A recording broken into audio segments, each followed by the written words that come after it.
اللہ تعالیٰ ارشاد فرماتے ہیں ایمان والوں جب کافروں سے لڑائی ہو جائے تو پھر ان کی گردنوں پر مارو. ایسا نہیں ہے کہ جو بھی کافر آئے اس کو مارو.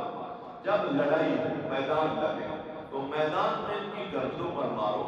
جب خوب خون بہا لو اور پھر لڑائی اپنے اوزار رکھ دے تو جو باقی بچ جائے ان کو پکڑ لو اور ان کے ہاتھوں کو باندھ دو. جب قیدی بن جائے تو پھر ان سے پیسے لے کر ان کو چھوڑ بھی سکتے ہو اور احسان کر کے بھی چھوڑ سکتے ہو. یہ اللہ تعالیٰ کا ہے. یہ لڑائی کب تک لڑنی ہے؟ جہاں تک کہ جنگ اپنے ہتھیار رکھ دے. کوئی شخص جرأت نہ کرے کہ مسلمانوں سے لڑے، اس وقت تک تو اپنے لڑتے رہنا ہے. اگر قیدی بن جائے، کچھ لوگ کہتے ہیں کہ نہیں یہ قیدی بنانا جائز نہیں ہے.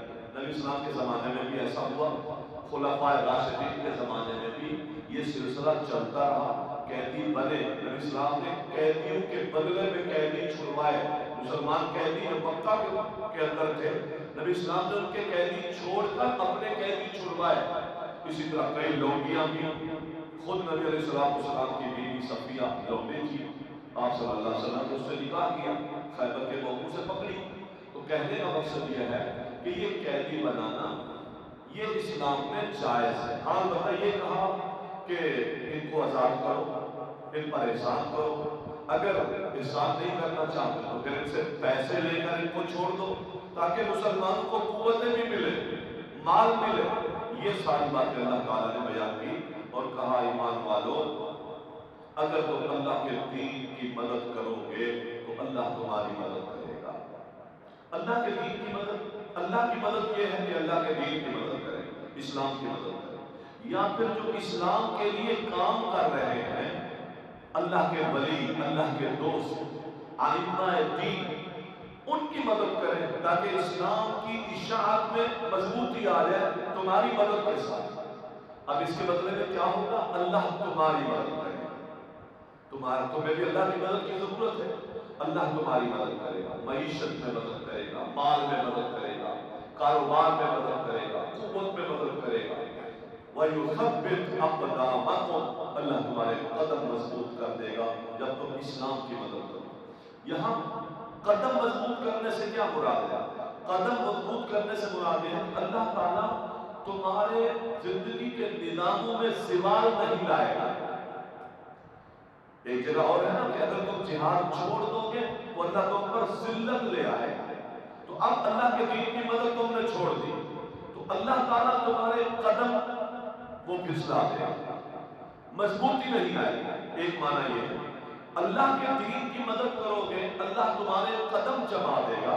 ایک معنی یہ ہے کہ جب پل صراط پر لوگ گزر رہے ہوں گے تو بہت سارے نبی اسلام کہتے ہیں لڑکھڑا رہے ہوں گے، پھسل رہے ہوں گے، نیچے جہنم چل رہی ہوگی، وہ ان کو کھینچ رہی ہوگی، پھسل رہے ہوں گے. اور جو لوگ اللہ کے دین کی دنیا میں مدد کرتے رہتے ہیں وہ پل صراط پر پھسلیں گے نہیں، اللہ ان کے قدموں کو جما دے گا اور ثابت قدمی کے ساتھ وہ جنت میں چلے جائیں. یہ معنی ہے. تو اللہ تعالیٰ کے دین کی مدد، اللہ تعالیٰ قدم جما دے گا اور اللہ تعالیٰ تمہاری مدد بھی کرے گا. یہ دونوں باتیں اللہ تعالیٰ نے بیان کی ہے. البتہ یہ جو کافر ہیں فرمایا یہ تو گھاٹے میں ہیں، یہ ذلتوں میں ہیں. کیوں؟ اس لیے کہ جو کچھ اللہ نے اتارا ہے اس سے ان کو نفرت ہے. کافروں کو اسلام سے نفرت ہے. اگر محترم بھائیوں میرا مزاج بھی اسی طرح ہے، میں کلمہ تو پڑھتا ہوں لیکن اسلام سے، داڑھی سے، پردے سے، مولوی سے، مسجد سے اس طرح کی باتیں میرے سامنے آئے تو میں بھی ان ساری چیزوں کو اچھا نہیں سمجھتا. تو پھر اپنے ایمان کی فکر کروں کہ اندر کھوٹ ہے. کوئی کسی ذات کی وجہ سے میں اسلام کو برا کہوں، کسی ذاتی سوچ کی بنیاد پر میں داڑھی حجاب کو برا کہوں تو اسلام کا حکم ہے اس سے نفرت. فرمایا یہ کافروں کا شیوا ہے کہ وہ اسلام کے احکامات کو نفرت کی نگاہوں سے دیکھتے ہیں اور دنیا میں ایسے کھاتے ہیں جیسے جانور کھاتے ہیں. جیسے جانور کھاتے ہیں. ہمارے اسلام میں کھانے کا مزاج زیادہ نہیں ہے. نبی علیہ السلام نے فرمایا 3 حصے کر لو. جس پیٹ کے کتنے حصے؟ جامع ترمذی میں ایک حصہ پہلے تو یہ کہا کہ اتنا کہ کمر سیدھی ہو جائے، اتنا کھا لے کہ کمر سیدھی رہے، اور پھر کہا اگر لا محالہ کچھ کھانا ہی ہے تو 3 حصے کر لو. ایک حصہ کھانے کا، ایک حصہ پینے کا، اور ایک حصہ سانس لینے کا.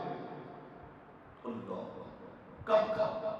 شیوا دنیا میں زیادہ کھانا، پیٹ کے لیے جینا، اور ہمیشہ اپنے اس مفاد پر ہی جینا اور کوئی کام نہ کرنا.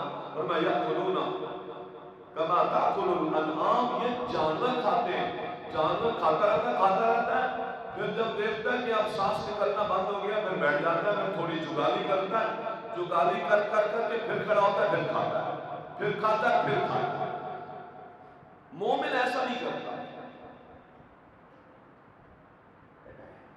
نبی علیہ السلام فرماتے ہیں سب سے برا برتن جو بندہ بھرتا ہے، برتن ہوتا ہے نا بھر لیا، سب سے برا برتن جو انسان بھرتا ہے برتنوں میں سے وہ پیٹ کا برتن. جو آدھا کھایا پھر مدہوش ہے، نشہ چڑھا ہوا ہے، فجر میں نہیں اٹھتا، عشاء بھاری ہو جاتی ہے، کھانے پینے کی فکر میں ہی جیتا ہے. فرمایا یہ سب سے بدترین برتن ہے جو انسان بھرتا ہے برتنوں میں سے، سب سے بہترین بدترین برتن. اس لیے نبی صلی اللہ علیہ وسلم قوت لا یموت، یا اللہ اتنی روزی دے دے کہ کمر سیدھی رہے اور کسی سے سوال بھی نہ کرنا پڑے، مانگنا بھی نہ پڑے. اللہ اتنا رزق دے دے، اور وہ برکت والا آل محمد کو رزق عطا فرمائے. فرمایا یہ کثرت کے ساتھ کھانا. ایک معنی یہ کیا ایسا کھاتے ہیں جیسے جانور کھاتے. جانور لا محالہ اتنا کھاتا ہے کہ وہ اپنے پیٹ میں بھرتا رہے گا، اور انسان 3 حصوں میں کھاتا ہے. ایک حدیث میں آتا ہے نبی صلی اللہ علیہ وسلم فرماتے ہیں کافر 7 آنکھوں میں کھاتا ہے، صحیح حدیث ہے، اور مومن 1 آنکھ میں کھاتا ہے. آیا تھا نا مہمان نبی صلی اللہ علیہ وسلم کے پاس کافر تھا، مہمان بن کے آ گیا، آپ نے کہا چلو بھائی کھانا تو ہوتا بھی تھا، بکری کا دودھ نکال کے پلا دیا. اب اس نے پی لیا، فرمایا اور؟ ہاں جی اور بھی چاہیے. آپ نے اور بکری کا دودھ نکالا ہوتا، پھر تیسری کا پلا دیا. یہ ہم جب بھی ہمیں لے جاتے ہیں نا بکریوں کے دودھ پلاتے ہیں، یہ جوس بھی پلاتے ہیں بکریوں کے دودھ کی، اللہ تعالیٰ کی بکریوں کو برکت دے. تو یہ ایک میں پھر 2 پھر 3 پھر 4 پھر 5، حتیٰ کہ حدیث میں آتا ہے 7 بکریوں کا دودھ پی. اور ایسا مہمان ہمارا ہوتا نا تو ڈرائنگ روم میں ڈائریکٹ گالی نہ دیتے، اگلے اپنے کمرے میں جا کر خوب سناتے ہیں یار یہ بدبخت بالکل یہ آئے کھانے کے لیے. عرب لوگوں کا یہ مزاج ہے، وہ 3 دن تک مہمان کو کھلاتے رہتے تھے اور پوچھتے نہیں تھے کس کام سے آیا. 3 دن پورے ہونے کے بعد پوچھتے تھے بتائیں کیا کام. اللہ اتنے مہمان. اور مہمان نوازی میں کم سے کم کیا کرتے تھے؟ بکری کا بچہ روا کرتے تھے، بکری روا کرتے تھے کم سے کم. ہم جب مہمان واپس دروازے کی چوکھٹ پر جاتا ہے تو ہم کہتے ہیں چائے پی کے جاتے ہیں. اللہ کے رسول فرماتے نہیں، جو اللہ اور آخرت پر ایمان رکھتا ہے اس کو چاہیے کہ وہ اپنے مہمان کا اکرام کرے. جب آ جائے گھر میں تو کوئی نہ کوئی اکرام کر کے بھیجے. یہ اللہ اور آخرت پر ایمان لانے والا بندہ ہے. مہمان کو چٹنی نہ سمجھے. نبی اسلام نے 7 بکریوں کا دودھ پلایا. دنیا میں کوئی ایسا اخلاق وہ شخص پیغمبر کے دین کو نہیں مانتا، کافر ہے. مہمان نوازی میں 7 بکریوں کا دودھ پلا. رات کو سوچتا رہا ہوگا کتنا عظیم اخلاق کا مالک ہے یہ شخص. میں اس کے دین کو نہیں مانتا، میں اس کے عقیدے کو نہیں مانتا، میں مانتا رہا یہ دیتا رہا. 7 بکریوں کا دودھ پی. اس کے چہرے پر شکن نہیں آئی. صبح اٹھا کہنے لگا محمد ہاتھ آگے بڑھائے میں کلمہ پڑھتا. اخلاق سے کلمہ پڑھائے لوگوں نے. ہمارے اخلاق سے تو نمازی کم ہو جاتے ہیں. ہم ایسا اخلاق دیتے ہیں جو آ رہے ہوتے ہیں وہ بھی چلے جاتے ہیں. محمد علیہ السلام کے اخلاق سے کافر مسلمان ہوئے. مسلمانوں ہم اپنے اخلاقوں میں ترمیم کریں، ہم اپنی زبانوں میں نرمی پیدا کریں، ہم اپنے کردار کے اندر وہ ساخت پیدا کریں جس سے لوگ کھنچ کر ہماری طرف آئیں۔ ہم پہلے دن ہی سب پر اپنا دین مسلط نہ کریں، وہ غلطی کر رہا ہے، وہ کسی اور معاشرے سے آیا، وہ سمجھ نہیں سکتا، وہ کسی اعتبار سے ہماری مسجد میں آیا، ہمارے ایریے میں آیا، ہمارے پاس آیا، ہم پہلے دن ہی اس کو پکا مسلمان کرنے لگتے ہیں۔ نہیں نہیں نہیں، اس کو آنے دو، اس کو سیکھنے دو، اس کو سمجھنے دو، اس کے ساتھ انسیت پیدا کرو۔ دین میں لوگ ہمارے اخلاق کی وجہ سے آئے۔ نبی صلی اللہ علیہ وسلم نے بتا دیا، صبح اس نے کلمہ پڑھا، نبی صلی اللہ علیہ وسلم نے فرمایا چلو بھائی اس کو اب ناشتہ کراؤ۔ ایک بکری کا دودھ لا کر توڑ کر اس کو پلایا گیا، پی لیا۔ آئیڈیا یہ تھا رات 7 کا پی لیا ہے، آج بھی تو کچھ نہ کچھ کرے گا۔ ایک کا پیا، ہاں جی اور میں کہتے نہیں محمد صلی اللہ علیہ وسلم میرا پیٹ بھر گیا۔ غور کرنا تھا کیا کہتا ہے، میرا پیٹ بھر گیا۔ رات 7 بکری کا دودھ سما گیا تھا، آج ایک بکری کے دودھ سے پیٹ بھر گیا۔ اس وقت نبی اسلام نے فرمایا تھا کہ مومن ایک آنت میں کھاتا ہے اور کافر 7 آنتوں میں کھاتا ہے۔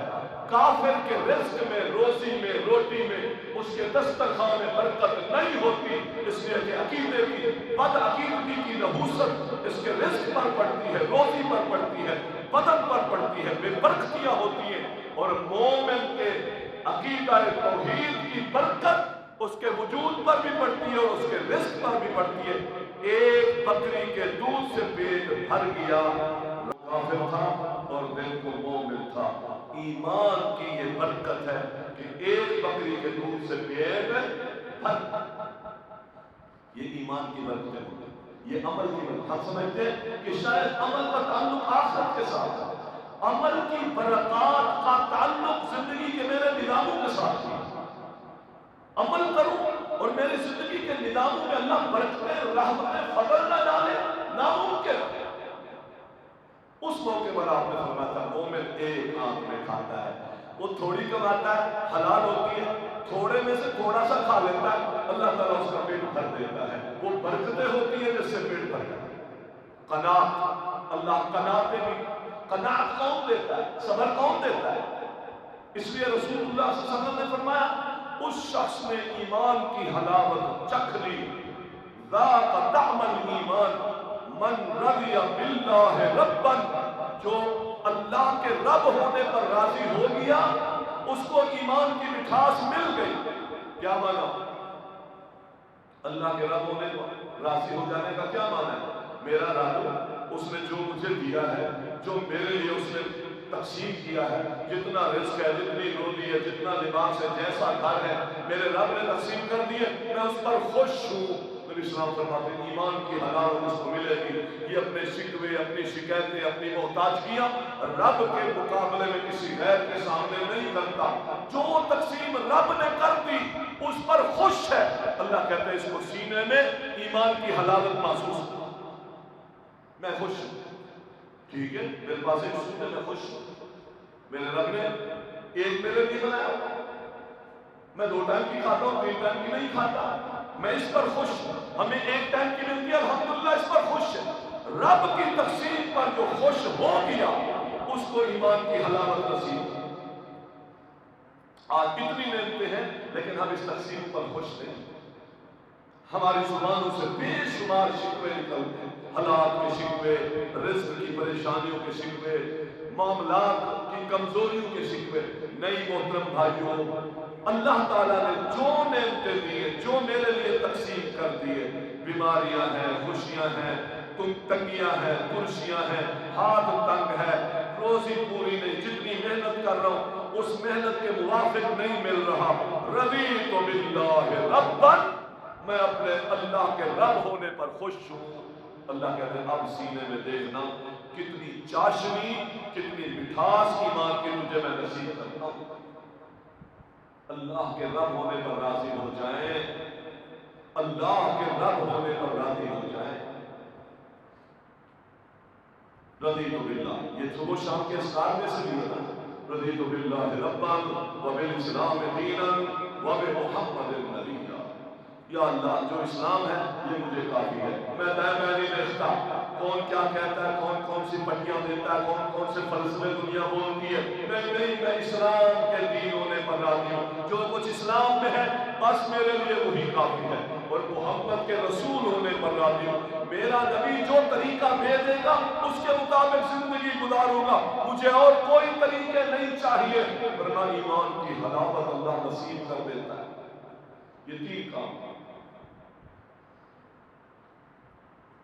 تو اللہ تعالیٰ نے اس کے مقابلے میں ایمان والوں کے لیے جنت بیان کی ہے، فرمایا وہ جنت جس کا وعدہ ہم نے ایمان والوں اور متقین سے کیا، اس میں پانی ہے جس میں کوئی خرابی نہیں ہے، اور دودھ کی نہریں ہیں جس دودھ میں کوئی تغیر نہیں ہے، اس کا ذائقہ نہیں بدلتا، اور اس کے اندر شراب کی نہریں ہیں، آج کی شراب سر چکرا دے، منہ سے بدبو آئے، گل غبارے اڑائے، شراب پینے کے بعد عقل چلی جائے، لیکن یہ جنت کی شراب ہے، لذت للشاربین، نہ سر میں درد ہوگا، نہ چکر آئیں گے، نہ گل غبارے اڑائے گا، نہ منہ سے بدبو آئے گی، یہ جنت کی شراب ہے۔ وَأَنْهَارٌ مِّنْ عَسَلٍ مُّصَفًّى، ہم اس کو شہد صاف ستھرا اس کی نہریں دے دیں گے، دنیا کے شہد ملاوٹ سے بھرا، گڑ ڈالا ہوا ہے، چینی کا شیرہ ڈالا ہوا ہے، اور بھی اگر خالص سے خالص ہو تو کم از کم مکھیاں نچوڑی ہوئی ہوتی ہے، اس کا گودا بیچ میں نچڑ کر آ جاتا ہے، بہت کچھ ہوتا ہے، بہت کچھ ہوتا ہے۔ رب کہتا ہے عسل مصفیٰ،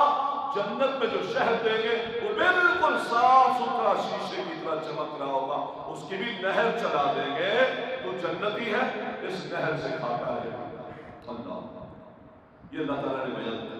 وَمِن كُلِّ الثَّمَرَاتِ، ہر طرح کے پھل بھی دیں گے، وَمَغْفِرَةٌ مِّن رَّبِّكَ، سارے گناہ معاف کر کے بالکل صاف طیب پاکیزہ عبداللہ عبد الرحمن کھڑا کریں گے قیامت کے دن، اور پھر جنت دیں گے، کمن هو خالد، یہ ہمیشہ ہمیشہ جنت میں رہے گا۔ بتاؤ یہ جنتی جس کے پاس اتنی نعمتیں ہیں اور اس کے مقابلے میں ایک جہنم میں پڑا ہوا ہے، گرم کھولتا ہوا پانی پی رہا ہے، اندر انتڑیاں کٹ رہی ہیں، دماغ اس کا کھول رہا ہے، اور یہ اس عذاب کی وجہ سے پاگل ہوا پڑا ہے، یہ جنتی اور یہ جہنمی دونوں آپس میں برابر ہیں؟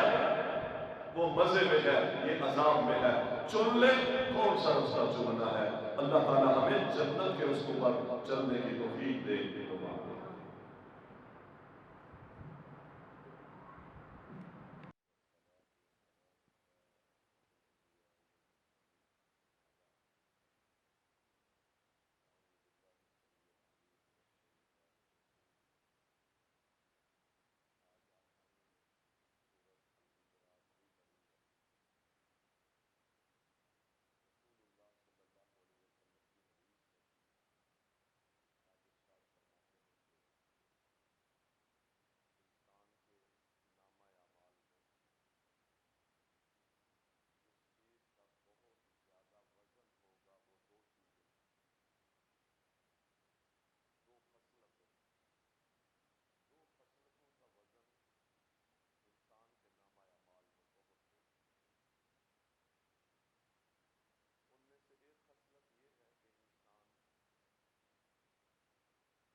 کثرت کے ساتھ روزے، لمبی تہجدیں، بڑے بڑے صدقے، ان سارے اعمال کو زبان کے جو جملے ہیں وہ ساری عبادتوں کو برباد کر دیتے ہیں۔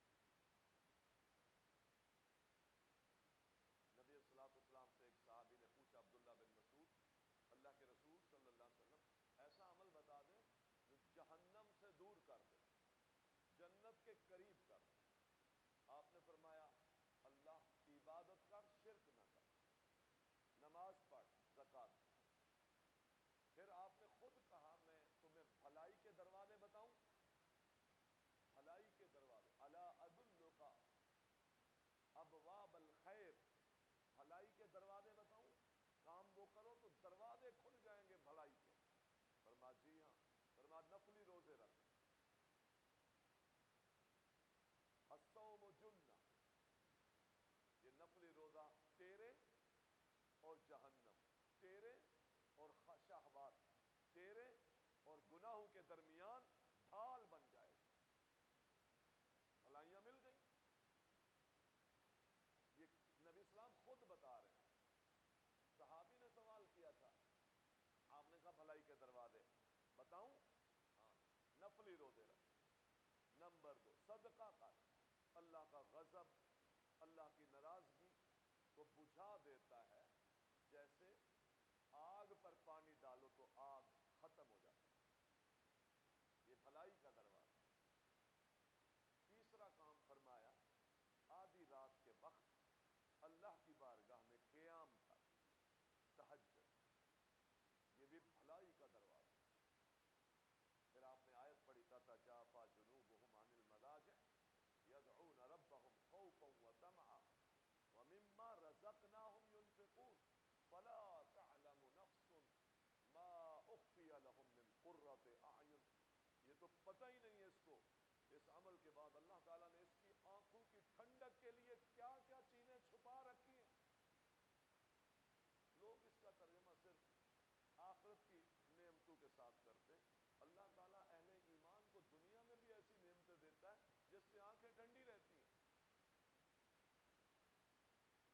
بھلائی کے دروازے۔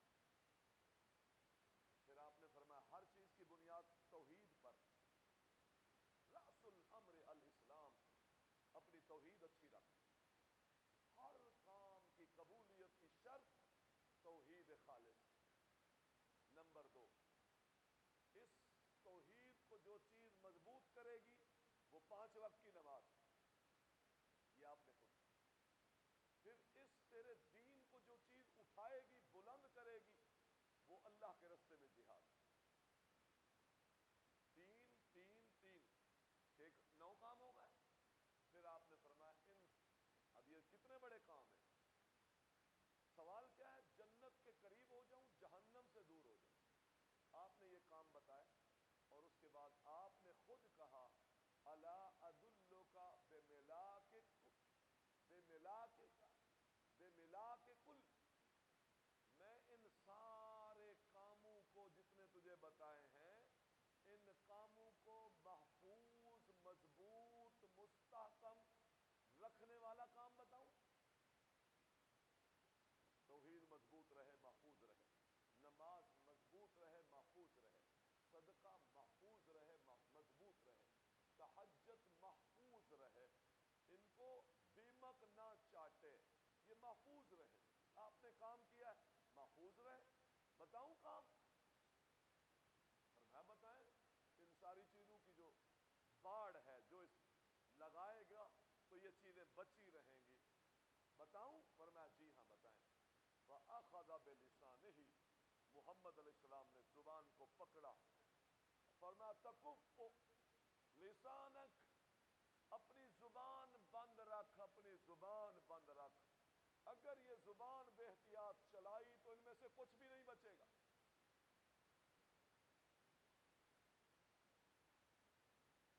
پتہ ہی نہیں چلتا، یہ کینچی کی طرح چلتی ہے۔ بعض اہل علم کہتے ہیں کہ یہ زبان بعض دفعہ اتنا بڑا نقصان کرتی سے فتنہ، فساد، عمل کی بربادی، ایک لمحے میں اس زبان کے چلانے سے اتنا بڑا نقصان ہو جاتا ہے کہ ایک جادوگر سال بھر جادو کرتا رہے تو اتنا نقصان نہیں ہوتا۔ جادو کفر ہے کہ نہیں؟ جادو کا ری ایکشن بھی بڑا خطرناک ہوتا ہے، لیکن زبان بے احتیاط چلانے سے اتنا بڑا نقصان ہوتا ہے۔ نبی اسلام فرماتے ہیں جنت کے قریب ہوتا ہے، بے احتیاط زبان چلائی، اللہ کو بعض جملے اتنے ناپسند آتے ہیں، اتنے گھٹیا ہوتے ہیں کہ وہ جنت سے دور اللہ اس کو ہٹا کر کے 70 سال کی مسافت گہرا جہنم میں ڈال دیتے ہیں چند جملوں کی وجہ سے۔ اس سے پتہ چلتا ہے یہ نمازیں محفوظ کیسے رکھنی ہے، زبان کو محفوظ رکھنا ہے۔ اس زبان کو جو ہم کینچی کی طرح چلاتے ہیں اور چلتے چلتے یہ تھکتی نہیں ہے، اس کی وجہ سے عبادتیں برباد ہو جاتی ہیں۔ بعض دفعہ اس زبان کے عمل اقوال کی وجہ سے یہ ایسا ہی ہے جیسے تاجر اپنے کاؤنٹر پر بیٹھا ہوں، مال بک رہا ہوں، پیسے کسی اور کے گلے میں ڈال رہا ہوں۔ نیکیاں کرتے ہم رہتے ہیں، جن کے خلاف زبانیں چلتے ہیں اللہ یہ نیکیاں ادھر منتقل کرتا رہے، کیا فائدہ ہوا؟ اس لیے زبان کی حفاظت کریں۔ نبی اسلام سے ایک شخص نے پوچھا نجات کس چیز میں ہے؟ آپ نے کیا کہا؟ راتوں میں اٹھ کے رو۔ آپ نے فرمایا املک علیک لسانک، اپنی زبان کو کنٹرول میں رکھ، نجات پا جائے گا۔ اللہ ہے تو بغیر ہڈی کے گوشت کا ٹکڑا، لیکن کتنی ہڈیاں توڑوا دیتی ہے۔ املک، کنٹرول رکھ اس کو، نہ بول زیادہ، لمبی خاموشی، بولیں تو اچھا بولیں ورنہ چپ، یہ نجات ہے۔ کتنی سنجیدگی اسلام سکھا رہا ہے۔ املک علیک لسانک، اللہ کا قرآن کہتا ہے ما یلفظ من قول الا لدیہ رقیب عتید، جیسے ہی منہ سے بات، کلمہ، گفتگو، قول، نکلا، اس کے پاس ہمارا ایک انتظار کرنے والا ریڈی بیٹھا ہوتا ہے، وہ لے لیتا ہے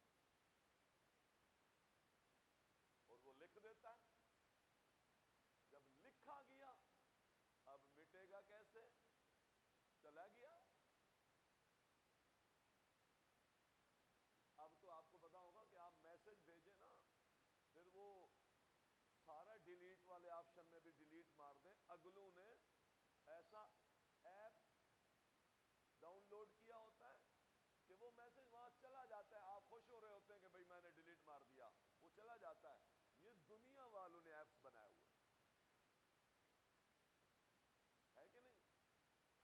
ہمیں پتہ نہیں تھا، مجھے تو وہ کسی نے بتایا، میں نے میسج ایک گروپ میں کیا پھر فوراً ڈیلیٹ کر دیا۔ ایک بھائی کا فون آیا، اس نے کہا شیخ صاحب کیا فائدہ ڈیلیٹ کرنے کا، وہ ہم نے پڑھ لیا۔ میں نے کہا کیسے؟ وہ رہے ہمارے پاس ایسا ایپس ہے کہ وہ آ جاتا ہے ہمارے پاس۔ اللہ اکبر، قرآن کہتا ہے ما یلفظ، لفظ یلفظ، گٹھلی جیسے ہم کھجور کھاتے ہیں نا تو منہ سے گٹھلی کو پھینکتے ہیں، پان کھاتے ہیں نا تو کچرا پھینکتے ہیں نا، جو یہ ہے لفظ، کیونکہ بولنا بھی لفظ ہوتے ہیں، کیونکہ منہ اس کو پھینکتا ہے۔ اللہ کہتا ہے جو بھی تمہاری زبان ان ہونٹوں سے باہر پھینکتی ہے، ہمارا ایک نگران تیار بیٹھا ہوتا ہے، فوراً نہ بولتے ہیں، کیا کیا بولتے ہیں، کس کس کے بارے بولتے ہیں، سچائی بولتے ہیں یا جھوٹ بولتے ہیں، بہتان بولتے ہیں، مذاق بولتے ہیں، جھوٹ بولتے ہیں، غیبت بولتے ہیں، چغل خوری بولتے ہیں، قطع تعلقی کی گفتگو بولتے ہیں، برا شعر، بری کہانیاں، برے لطیفے بولتے ہیں، اللہ اور اس کے رسول کے خلاف کوئی بات بولتے ہیں۔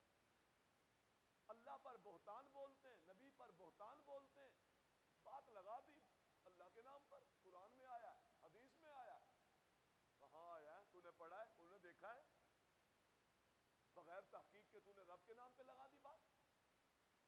کتنا احتیاط کی ضرورت ہے, کتنا احتیاط کی ضرورت ہے, ورنہ یہ سارے خیر کے جو دروازے بتائے تھے نبی علیہ السلام نے, یہ چیزیں محفوظ نہیں رہیں گی. صحابی کہتے ہیں میں نے سوال کیا, اللہ کے رسول کیا ہم جو بولتے ہیں وَإِنَّا لَمُؤَاخَذُونَ بِمَا نَتَكَلَّمُ, جو ہم گفتگو کرتے ہیں اس پر ہمارا مواخذہ ہوگا, ہماری پکڑ ہوگی, اس کا بھی محاسبہ ہے, اس کا بھی حساب ہے. فرمایا ثاقلت کا امک, تیری ماں تجھے گم پائے, تنبیہ ہوتی ہے. کیا کہہ رہے تو؟ اکثر لوگ قیامت کے دن جو جہنم میں اوندے منہ یا اپنے ناک کے بل گرائے جائیں گے, ان کا جرم یہ ہوگا کہ وہ اپنی زبانوں کو بے احتیاط چلاتے ہیں. اکثر لوگ اپنی زبان کی کھیتی کی وجہ سے, لفظ کھیتی کہا, وہ کھیتی میں تو ایک دانہ ڈالو نا تو پھر کتنے نکل آتے ہیں. زبان کی کھیتی بھی ہے یہ, ایک جملہ میں نے کہہ دیا آگے پھیل گیا, اس نے سن لیا, اس کا دل خراب ہوا, اس نے آگے پھیلایا, وہ کھیتی بن گئی. وَلَا تَقْفُ مَا لَيْسَ لَكَ بِهِ عِلْمٌ, قرآن کہتا ہے جس کا علم نہیں ہے اس کے پیچھے مت پڑ, چپ خاموش. پڑھا تھا نا سورۃ نور میں آپ نے, اپنی آنکھوں سے کسی کو بدکاری کرتے دیکھا ہے, ورنہ گواہ اگر ہیں تو پھر بات کرنا, ورنہ چپ, تجھے کوڑے لگیں گے. کون ہوتا ہے تو کسی کے متعلق زبان کھولنے والا؟ 4 گواہ, وہ بھی مرد, عورتیں نہیں. تہمت لگا دی, اپنی آنکھوں سے دیکھا, تہمت لگا دی. 4 گواہ نہیں ہیں, 80 کوڑے مارو اس کو. زبان کی پکڑ ہے نا, کیوں بولا, کیوں کہا یہ جملہ؟ محترم بھائیوں کتنی آفتیں ہیں. بلکہ میں آپ کو یہ بات بتاؤں, جتنے کبیرہ بڑے بڑے گناہ ہیں نا, زیادہ تر ان کا تعلق زبان سے. جھوٹ کبیرہ گناہ ہے, وعدے خلافی کبیرہ گناہ ہے, غیبت کبیرہ گناہ ہے, بہتان کبیرہ گناہ ہے, مذاق کبیرہ گناہ ہے, کسی کی نقلیں اتارنا کبیرہ گناہ ہے, کسی کو ہنسانے کے لیے لطیفے سنا سنا کر ان کو ہنسانا, مجلس گرم کرنا کبیرہ گناہ ہے, چغل خوری کبیرہ گناہ ہے, خوشامد اس چہرے سے ملا ہے تو وہ بات کہہ دی, اس کے ساتھ ملا تو وہ بات کہہ دی, حق کہہ نہیں سکتا بیچارہ. یاتی ہؤلاء بوجہ وہؤلاء بوجہ, جس کے ساتھ بیٹھتا ہے اسی سالن میں آلو بن جاتا ہے. نبی اسلام فرماتے ہیں قیامت کے دن اللہ اس کو جہنم کی 2 زبانیں دے گا. کیوں؟ اس کی دنیا میں بھی 2 زبانیں تھیں, ادھر کچھ تھا ادھر کچھ تھا. چغل خوری کرتا, مجلس میں بات ہوتی کہیں اور بتائے گا, کہیں سے سن لیے کوئی بات آگے بتائے گا. کیوں بھائی, آپ کو کیا ضرورت پڑی ہے؟ زندوں کی غیبت, مردوں کی غیبت, ورنہ گوشت مردے کا گوشت کھانے کے برابر ہے, مردے کا گوشت کھانے کے. نبی اسلام ایک سفر میں تھے, اچانک بدبو پھیلی, صحابہ پریشان ہو گئے, بدبو ہے, کس چیز کی ہے؟ آپ فرماتے ہیں کہ پریشان نہ ہو, بعض منافقوں نے مسلمانوں کی غیبت کی ہے, ان کی غیبت کی بدبو ہے. ہمارے گھروں میں بدبو ہے,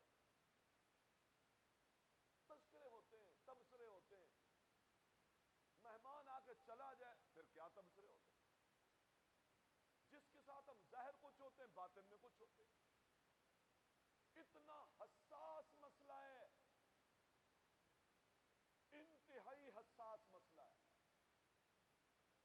کتنے بڑے کام بیان کیے, فرمایا زبان کے ذریعے سے ان کو محفوظ رکھ سکتے ہو. اگر زبان بے احتیاط چلاتے رہو گے تو یہ نامہ اعمال نیکی میں بچیں گے نہیں, سب مٹ جائیں گے. نقل اتارنا, نقل, بیٹھے بیٹھے ہم کسی کے منہ کی نقل بتا دیں, تو بھئی اس کے بال دیکھو, اب اس کی شکل دیکھو, ہیں تو نے بنائی ہے, اس کی چال کی نقالی, اس کی بات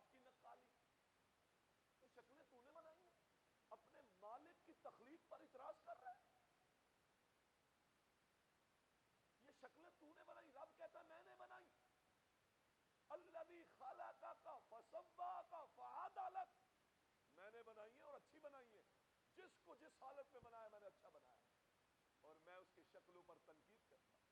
قومیں تو نے بنائی ہیں، قوموں پر تنقید ہے، زبانیں تو نے بنائی ہیں، تنقید ہے۔ لباس پہن کے آتے ہمارے اینکر لوگوں کو بٹھاتے ہیں، نقلیں اتارتے ہیں، ہزاروں لوگ ہم دیکھتے ہیں، پورے چینل چلتے ہیں، بےہودگی کے لطیفے چلتے ہیں، سیاستدانوں کے بھیس بنائے جاتے ہیں، ان پر تنقیدیں ہوتی ہیں، ان کے انداز کو لیا جاتا ہے، نقل اتاری جاتی ہے۔ محمد علیہ الصلوۃ والسلام فرماتے ہیں کہ اگر ایک طرف مجھے اتنا دے دیا جائے، یعنی دنیا میں کا مال اتنے سے اتنا دے دیا جائے، تب بھی میں کسی کی نقل اتارنا پسند نہیں کروں۔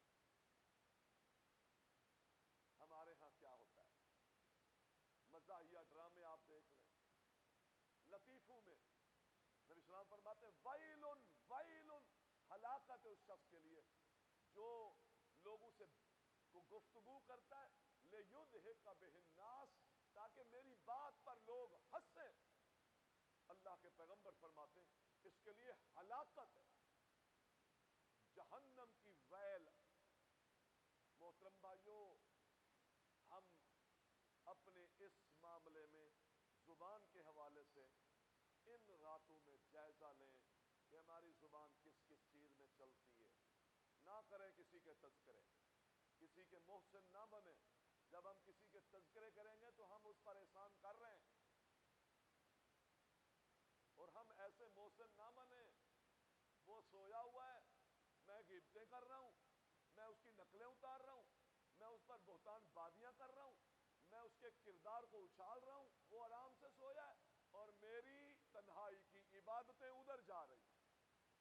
ڈھونڈے گا قیامت کے دن، اللہ میرے نامہ اعمال میں نے تو حج زیادہ کیے تھے، کہاں ہیں یا اللہ میری تہجدیں کہاں ہیں؟ فرمایا بدبختہ، ادھر سے حج کیے تھے، ادھر سے تہجدیں پڑھی تھی، ادھر سے غیبتیں کی تھی، مسلمانوں کے آراز میں بکواسیں کی تھی، تو پڑھتا رہتا تھا، ہم تیری عبادتیں ادھر بھیجتے رہتے، اس لیے تیرے نامہ اعمال میں نظر نہیں آتا۔ ہم نے ظلم نہیں کیا۔ تو محترم بھائیوں، زبان اس کو بند کر دو۔ لمبی خاموشی بہت خوبصورت، یہ لمبی خاموشی والا آدمی صابری بھی ہوتا ہے، یہ بھی یاد رکھیں۔ یہ جو بہت بولتا ہے یہ بے صبرا ہوتا ہے، ذرا سی بات پہ بولے گا، بے صبری ہوئی نا۔ جب لمبی خاموشی ہوگی تو کسی کی کوتاہی پر، کسی کی خطا پر، کسی کی بدتمیزی پر، کسی کی جہالت پر کیا ہوگا؟ چپ ہوگا، تو صابرین میں سے بھی لکھا جائے گا۔ بہت حساس مسئلہ ہے، اللہ کی قسم بہت حساس مسئلہ ہے زبان کا مسئلہ۔ نبی اسلام کی صحیح حدیث ہے، فرمایا سارے جسم کے اعضاء روزانہ شکایت کرتے ہیں زبان سے، تو بندے دی پتر بن جا، تو ٹھیک چلنا، تیری یہ جو چرپ زبانی ہے، لمبا بولنا ہے نا، یہ کلام قیامت کے دن ہمیں بھی جہنم میں جلوائے گا، لہذا تو چپ رہا کر، تو چپ رہا کر۔ صحیح حدیث ہے نبی اسلام کی، سارے اعضاء زبان سے شکایت کرتے ہیں۔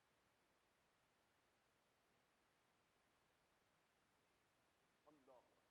امام بخاری رحمہ اللہ کہتے ہیں کہ مجھے امید ہے قیامت کے دن اللہ بندوں کے بارے میں مجھ سے حساب نہیں کرے گا۔ اوئے ہوئے، یہ نمازیں پوری ہو جائیں گی، چھٹ گئی ہیں نا، یہ پوری ہو جائیں گی، نفل اللہ ڈال دے گا، یاد رکھے نہ وقت۔ پھر اللہ تعالیٰ کہے گا یار میرے حق ہے، میں نے معاف کر دیا، توحید اس کی ٹھیک ہے، میں نے معاف کر دیا، نماز روزے حج نہیں کیا، میرا حق ہے نا، نہیں کیا نا اس نے، میں نے معاف کر دیا۔ لیکن یہ انسانیت کا حق، پل صراط، جہنم پر جو رستہ ہے، وہاں اللہ تعالیٰ روک کر ایک دوسرے کو حق دلائے گا۔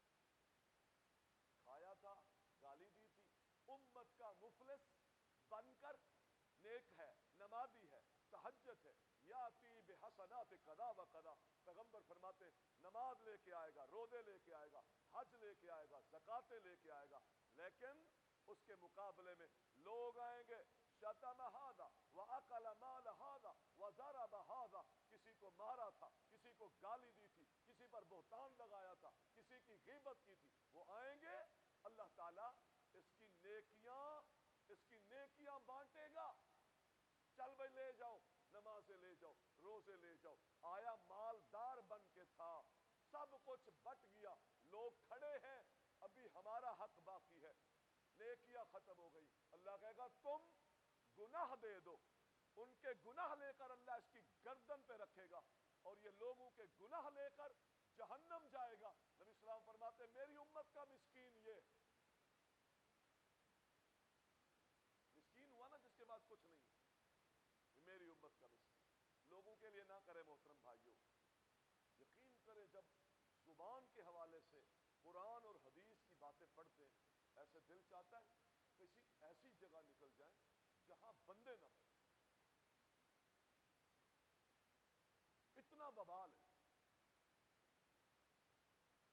زبان پر گالی ہے، غیبت تو مجلس میں نہ ہو، وہ مجلس ہوتی ہی نہیں،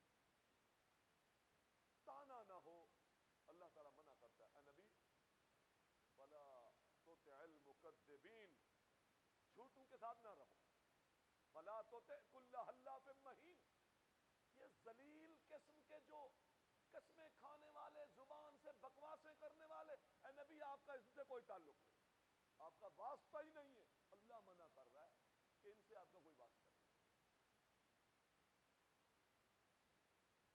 حماز مشاء بنمیم، دنیا میں دوڑ دھوپ ہی کس کے ساتھ کرتا ہے؟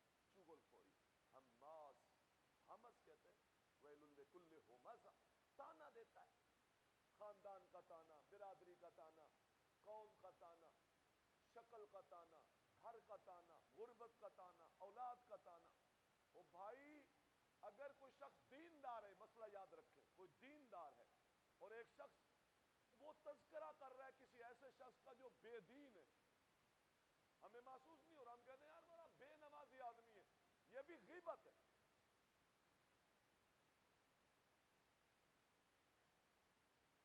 حقوق نہیں رہے۔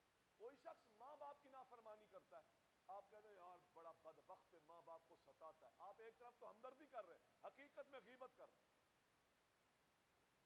حالانکہ وہ ہے، میرا کام ہی نہیں ہے، مجھے وہ ملے تو میں منہ پہ اس کو سمجھا دوں، میں کیوں تذکرہ کر رہا ہوں کہ یہ ماں باپ کی نہیں مانتا، یہ بے نمازی ہے، یہ بے دین ہے، یہ تو دین کا تو دشمن ہے۔ او بھائی وہ دین کا دشمن ہے اور میں بول رہا ہوں تو غیبت کس کو کہتے ہیں؟ غیبت کس کو کہتے ہیں؟ محترم بھائیو احساس نہیں ہوتا ہمیں، ہم جملے، اچھا بات اب تو یہاں تک معاملہ ہے، ہم کہتے ہیں یار دیکھو بات سنیں، میں ایک بات کرنے لگا ہوں، کر بھی دیتا ہوں، گناہ بھی مان رہا ہوں، کر بھی دیتا ہوں، او بھائی کیا کر رہا ہوں میں؟ اللہ کہتے ہیں حماز مشاء بنمیم مناع للخیر معتد اثیم، نبی تیرا ان لوگوں سے کوئی واسطہ نہیں، چغل خوری کر رہا ہے، دو زبانیں رکھتا ہے، تانوں کے ساتھ چلتا ہے، مناع للخیر بھلائیوں سے روکتا ہے، عتل بعد ذلک زنیم، عتل سخت مزاج ہے، سخت مزاج، اے نبی سخت مزاج سے بھی آپ کا کوئی تعلق نہیں ہونا چاہیے، یہ گندی خصلت کا ہے، آپ اعلیٰ خصلتوں کے مالک ہیں، جوڑ نہیں بنتا، جوڑ، اللہ دنیا میں کہتا ہے نبی ان کے ساتھ کوئی آپ کا واسطہ نہیں، تو اللہ کو ایسے لوگوں سے واسطہ ہے؟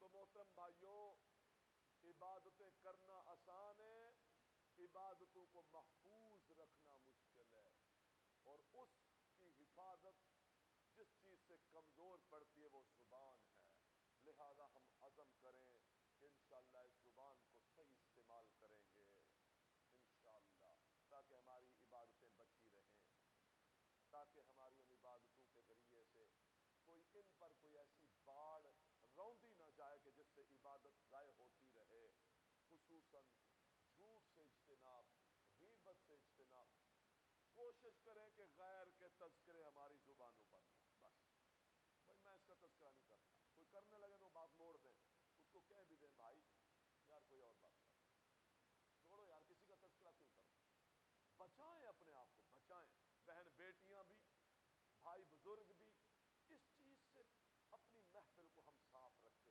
اپنی زبان کو صاف رکھیں، انشاءاللہ یہ جو دروازے خیر کے کھلے ہوئے اور اس کے لیے ہم کام کر رہے